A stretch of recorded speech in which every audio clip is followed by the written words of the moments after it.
பூஜ்யாய ராகவேந்திராய சத்யதர்மரதாய ச பஜதாம் கல்பவ்ருக்ஷாய நமதாம் காமதேனவே கிருஷ்ணாய வாசுதேவாய தேவகி நந்தனாய ச நந்த கோபகுமாராய கோவிந்தாய நமோ நமஹ. ஐந்தாவது வேதம் என்று போற்றப்படும் மகாபாரதம் பார்த்து வருகிறோம். இப்போ வனவாச அஞ்ஞானவாசம் முடிந்து தங்களுக்கு தர்மத்தின்படி சேர வேண்டிய அந்த ராஜ்யத்தை பெற வேண்டி தூதுவர்களை அனுப்ப திருதராஷ்டிரன் சஞ்சயன் மூலமாக யுத்தம் என்பது அதர்மம் என்கின்ற உபதேசம் கூற, பகவான் கிருஷ்ணனோ அவ்வளவு அதர்மம் நடக்கும் பொழுது வேடிக்கை பார்த்து கொண்டிருந்த நீங்கள் தர்மத்தை பற்றி பேசுவதற்கு உங்களுக்கு என்ன யோக்கியத்தை இருக்கிறது என்று கேட்க, அதை அனைத்தையும் கொண்டு வந்து அஸ்தினாபுர அந்த சபையினிலே சஞ்சயன் கூற, ஏன்னா இதனால் திருதராஷ்டிரனுடைய மனம் வெதும்பியது. நிச்சயம் என்னுடைய குழந்தைகள் சாகத்தான் போகிறார்கள். ஏன்னா பாண்டவர்களுடைய பலம் என்ன என்பதனை மிக மிக மிக துல்லியமாக அறிந்தவன் திருதராஷ்டிரன். அதிலையும் பீமசேனனை கண்டால், ஏன்னா அவன் முன்னால வேற யாருமே நிற்க முடியாது, அவ்வளவு பெரிய மகாபலசாலி. இது திருதராஷ்டிரனுடைய விஷயம். இவ்வளவு விஷயம் இவனுடைய மனதை என்ன சொல்லுது, தூங்க விடாமல் செய்து சஞ்சயா என்ன செய்ய அப்படின்னு சொல்லிட்டு கேட்கும் பொழுது சஞ்சயன் நேர சொல்றான், கொஞ்சம் நினைச்சு பாருங்க, இவ்வளவு ராஜ்யத்தை நீங்கள் ஆண்டு கொண்டிருக்கிறீர்களே, நீங்கள் யுத்தம் செய்து சம்பாதித்ததா அப்படின்னு கேட்டான். இல்லை, ஒன்று பாதி ராஜ்யம் பிதராஜித அப்படின்னு சொல்லிட்டு வழி வழியாக வந்தது. அதற்கு பிறகு பாண்டவர்கள் திக்விஜயம் செய்து பல ராஜர்களை வென்று அதன் மூலமாக கிடைத்த செல்வங்களை திருதராஷ்டிரனிடம் கொடுத்தது. பார்க்க போனா ராஜ்யம் முழுவதுமே பாண்டவர்களுக்குத்தான் அப்படிங்கிறது ஆகும். ஆனால் அதில் ஊசி முனை இடம் கூட தரமாட்டேன் என்று சொல்லி அது அத்தனையும் நானே ஆள வேண்டும், என்னுடைய மகனே ஆள வேண்டும் என்கின்ற அந்த பேராசையால் திருதராஷ்டிரன் அமர்ந்து கொண்டிருக்கிறார். ஆனால் யுத்தம் வரக்கூடாது, யுத்தத்தில் என்னுடைய குழந்தை சாகக்கூடாது அப்படின்னு சொல்லிட்டு அழுவதனால் ஏதாவது பயன் இருக்கிறதா? சஞ்சயன் எதையும் மனசுல வச்சுக்கிறதே இல்லை. இதுல எதுவுமே நியாயமா பார்த்தா உனக்கு பாக்கியம் அப்படிங்கிறது எதுவுமே இல்லை. ஏன்னா அன்னைக்கு சபையிலே அவ்வளவு பெரிய அவமானம் நடந்த பொழுது தர்மம் தெரியாதவனா நீ? எவ்வளவு ஆனந்தப்பட்டாய். இப்ப யார் ஜெயிச்சாங்க? ஓ, துரியோதனன் ஜெயிச்சிட்டான், எவ்வளவு சந்தோஷப்பட்ட. அதே பக்கம் பாண்டவர்கள் தோற்றனர் அப்படின்னு சொல்லிட்டு இதனால் நமக்கு மிகப்பெரிய ஆபத்து வரப்போகிறது அப்படின்னு என்னைக்காச்சு உன்னுடைய குழந்தைகள் வேறு பாண்டவர்கள் வேறு என்றுதானே நீ நினைத்தாய்? அப்போ அவ்வளவு அதர்மம் பண்ணும்போது ஒரு குழந்தை சிரிப்பது போல எல்லா விஷயத்தையும் தெரிந்து கொண்டு ஆனந்தப்பட்டு கொண்டு தான் இருந்தாய். அது அதர்மம் என்று தெரிந்த பின்னும் அப்போ அதன் மூலமாக வரக்கூடிய விளைவு யுத்தம், அதை நீ அனுபவித்துத்தானே ஆக வேண்டும் அப்படின்னு சஞ்சயன் சொல்றான். பாருங்க, ஒரு குழந்தைகளை நல்லபடியாக வளர்க்கின்ற பொறுப்பு நிச்சயமாக ஒரு தந்தையனுடையது. இப்போ துரியோதனன் இந்த அளவுக்கு கெட்ட அளவில் வந்திருக்கிறான், அந்த மாதிரி ஸ்நேகம் அவனுக்கு இருக்குன்னா ஆரம்பத்திலே களைய வேண்டிய பொறுப்பு யாருடையது அப்படின்னா தந்தையனுடையது. முதலில் அவன் தவறு செய்யும் பொழுதே இது தவறு அப்படின்னு சொல்லிட்டு அதைய கண்டிக்க தவறியதால் இன்று விருட்சமாக வளர்ந்து விட்டான். இப்போ அவனை மீறி எந்த காரியத்தையும் செய்ய முடியாது. இன்னொன்னு, மக்கள் மேலே குழந்தைகள் மேலே எவ்வளவு பாசம் வைக்க வேண்டுமோ அவ்வளவுதான் வைக்க வேண்டும். கடைசியில் என்ன ஆச்சு? அந்த புத்திர வியாமோகம், அவன் என்ன சொன்னாலும் அதை கேட்டே ஆக வேண்டும் என்கின்ற ஒரு துர்பாகிய நிலையில் இப்போ திருதராஷ்டிரன் இருக்கான். இப்போ அது மட்டும் அல்ல, இங்க பாருங்க, அந்த பேராசையினால் பின்னாடி நம்மளுடைய குலமே நாசமாக போகிறது என்பதனை இப்பொழுது எண்ணி எண்ணி நீ கலங்கிக் கொண்டு இருக்கிறாய். பாருங்க, இதெல்லாம் பார்த்தீங்கன்னா அர்ஜுனன் ஒரே ஒரு ஆள் அந்த காண்டீபத்தை மட்டும் எடுத்தான், அவ்வளவுதான். உன்னுடைய குழந்தைகள் அத்தனை பேரும் சர்வநாசம். இது உனக்கு அறியாததா? பத்தும் பத்தாததுக்கு பகவான் கிருஷ்ணன் வேற அவனோடையே இருக்கான். எந்த விதமான ஆயுதமும் அவன் எடுக்க மாட்டான் அப்படின்னு சொல்லி இருந்தாலும் அவனிடம் சங்கு சக்கரம் என்கின்ற ஒரு விஷயம் கண்டிப்பா இருந்தே இருக்கு. அதிலும் சுதர்சன சக்கரம் இருக்கே, அதை எப்ப வேண்டுமானாலும் அவன் பயன்படுத்துவான். ஞாபகம் வைத்துக்கொள்னு சஞ்சயன் எச்சரிக்கிறான். நீ கொஞ்சம் நினைச்சு பாரு. ஏன்னா ஜெயத்ரதனுடைய சாவிற்கே அந்த சுதர்சன சக்கரம் தான் காரணமாக பாகிறது.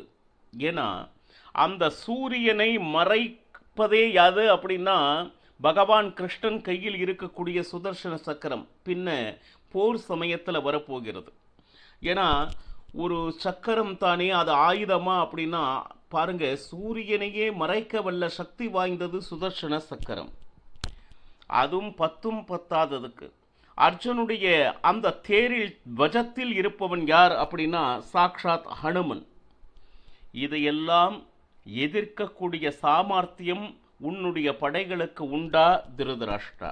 பாரு, தர்மராஜனை நீ சாதாரணமாக எண்ண வேண்டாம்.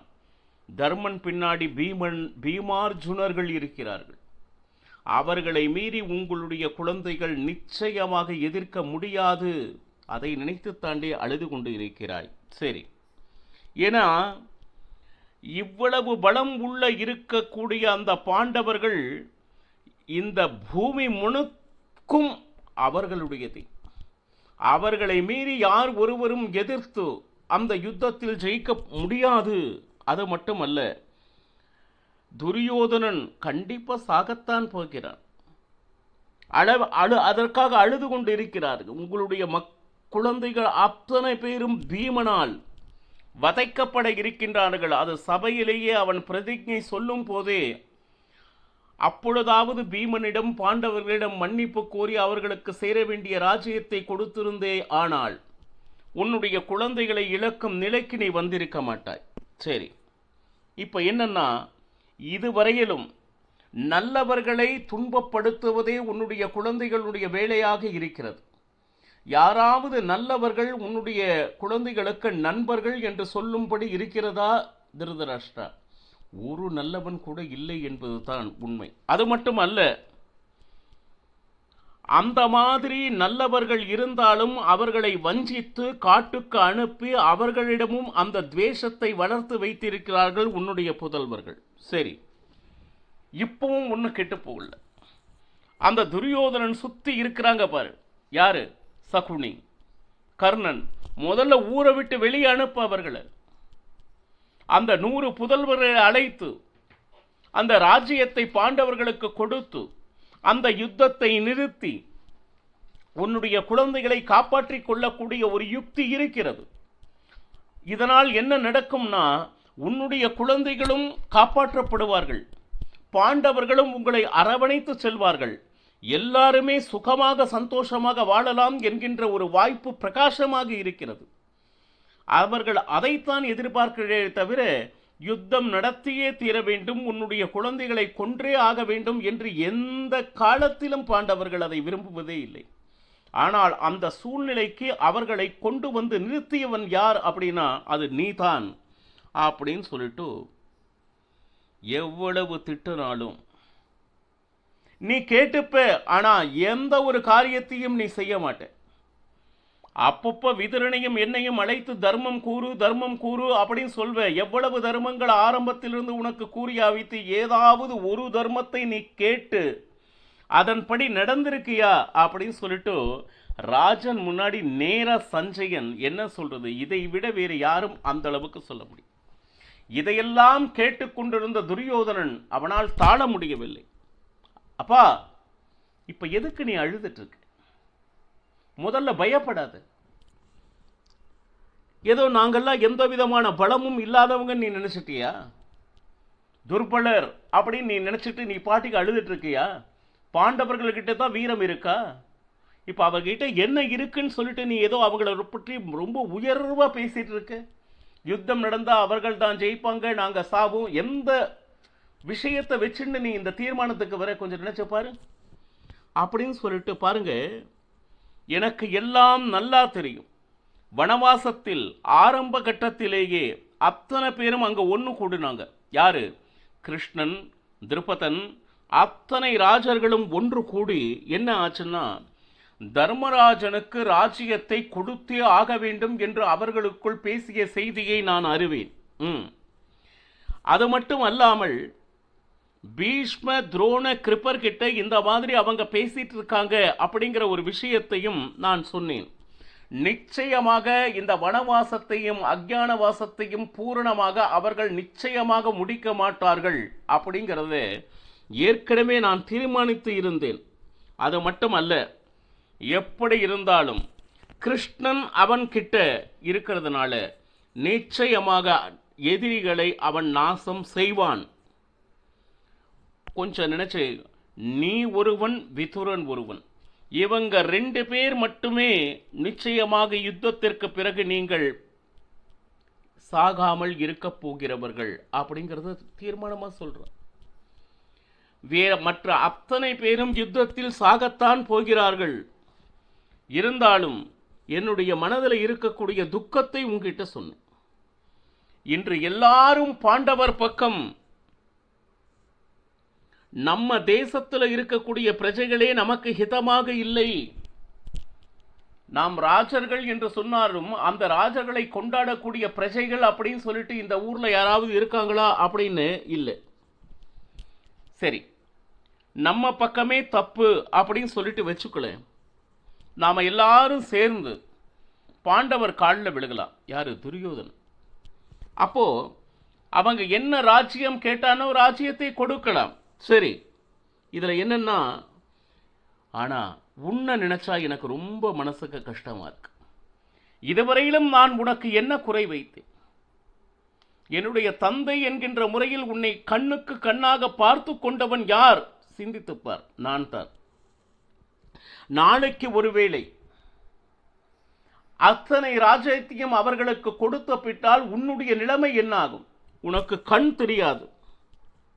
கொஞ்சம் நினைச்சா, நான் பார்த்துக்கிட்ட அளவுக்கு உன்னை அவர்கள் பார்த்து கொள்வார்களா? கொஞ்சம் நினைச்சுப்பார். நிச்சயமாக அவர்களின் அரவணைப்பில் நிச்சயமாக நாம் நன்றாக இருக்க வாய்ப்பே இல்லை. ஒருவேளை யுத்தத்தில் நம்மளுடைய 100 குழந்தைகளும் சாகுறாங்க. இப்படி பயந்து பயந்து பயந்தே நீ அவர்களை நினைத்து அழுது கொண்டிருக்கிறாய். கொஞ்சம் நினைச்சு பாரு, உன் பக்கம் நான் இருக்கிறேன். உனக்கு எதுக்கு பயம்? நீ எதற்கு பாண்டவர்களுடைய வீரத்தை ரொம்ப மெச்சிக்கொண்டு ரொம்ப உயர்வாக நினைத்து கொண்டு அதனால் தூக்கமின்றி புலம்பி அழுது கொண்டு இருப்பது ஒரு அரசனுக்கு அழகா? அது மட்டும் அல்லாமல் மரண சமயத்திலே எல்லா ராஜரும் நம்ம பக்கம்தான் இருக்கிறாங்க. யுத்தம் என்று வந்தவுடனே அத்தனை பேரும் நம்ம பக்கம்தான் அனைவரும் இருக்கிறார்கள். பாண்டவர்கள் பக்கம் இருக்கக்கூடிய ராஜ்யர்கள் ரொம்ப ரொம்ப ரொம்ப குறைவு. காரணம் என்ன? 13 வருடங்கள் எந்த ஒரு ராஜர்களுடனும் பிரஜைகளுடனும் எந்த விதமான சம்பர்க்கமும் இல்லாமல் இருந்தவர்கள் பாண்டவர்கள். சரி, அவங்கெல்லாம் எப்படி அப்படின்னா இறக்கை முறிந்த பறவைகள். அதெல்லாம 13 வருஷம் வனவாசத்தில் இருந்ததனால அவர்களுக்கு போஷாக்கான உணவு முறை இருந்ததா அப்படின்னா இல்லை. காட்டில் ஏதோ கிழங்குகள், அது என்ன கிடைக்குதோ அதை உண்டு பலம் இழந்து காணப்படுபவர்கள் பாண்டவர்கள். அதனால நிறைய ராஜர்கள் எனக்காக என் பின்னே காத்திருக்கிறார்கள், அது உனக்கு தெரியாது. அதனால எந்த காலத்திலும் நீ பாண்டவர்களை நினைத்து பயப்படாதே. அது மட்டும் அல்லாமல் பாருங்க, அதாவது உணவுதான் ஒரு மனிதனுக்கு பலம் அப்படின்னு துரியோதனன் பேசிட்டு இருக்க. 13 வருஷம் சரியாக உணவு சாப்பிடவில்லை, அதனால அவர்களுக்கு பலம் இல்லை அப்படின்னு துரியோதனன் நினைச்சிட்டு இருக்கான். ஆனா பாண்டவர்களுக்கு பகவான் கிருஷ்ணன் மேல வைத்திருந்த பக்தியே அவர்களுடைய சக்தி. உணவே சக்தி. அந்த உடம்பில் உணவு இருந்தால்தான், அப்படி அல்ல, இறைவன் ஒருவன் இருந்தால் போதும் என்று நினைப்பவர்கள் பாண்டவர்கள். இதுதான் துரியோதனனுக்கும் பாண்டவர்களுக்கும் இருக்கக்கூடிய வித்தியாசம். எவ்வளவு ராஜர்கள் நம் பக்கம் இருக்கும் பொழுது அவர்கள் சைடில் யாருமே இல்லை, ஆனால் நினச்சி நீ அழுதுட்டு இருக்கு. கொஞ்சம் நினைச்சு பாருங்க. என்கிட்ட இருக்கக்கூடிய ராஜர்கள் நீ நினைப்பது போல இல்லை. இப்பொழுது தீயில் விழு என்றால் விழுந்து விடுவார்கள். சமுத்திரர்கள் விழு அப்படின்னு சொன்னா வீழ்த்திடுவார்கள். எனக்காக உயிரையும் கொடுப்பதற்கு தயாராக இருப்பவர்கள் நம் பக்கம் இருக்கிறார்கள். அது மட்டுமல்ல, எந்த காலத்திலும் நம்மை கொல்ல அவர்களால் முடியாது. அவளையே உங்களுக்கு ஏன் பயம்? நம்மளுடைய சைன்யம் ஜெயிக்கணும்னா அந்த இந்திரனே வந்து போரிட்டாலும் நிச்சயமாக முடியாதப்பா ஜெயிக்கிறதுக்கு. அப்படி இருக்கும்போது எங்களுடைய சைன்யத்தை ஒருவேளை கொல்லணும் அப்படின்னா அந்த பிரம்மனே வந்தாலும் முடியாது. இதுதான் தன்னுடைய பலம் என்ன, பலவீனம் என்ன, எதிரிகளுடைய பலம் என்ன, இப்பொழுது எவ்வளவு அவர்கள் சாதித்து இருக்கிறார்கள். இவர்கள் வெறும் பேச்சு மட்டும்தான் தன் கையில் வைத்துக்கொண்டு, ஆனால் நாம் வென்று விடுவோம் என்கின்ற அந்த வீண் வெட்டி வார்த்தைகள் மட்டும் துரியோதனிடம் இருந்தது.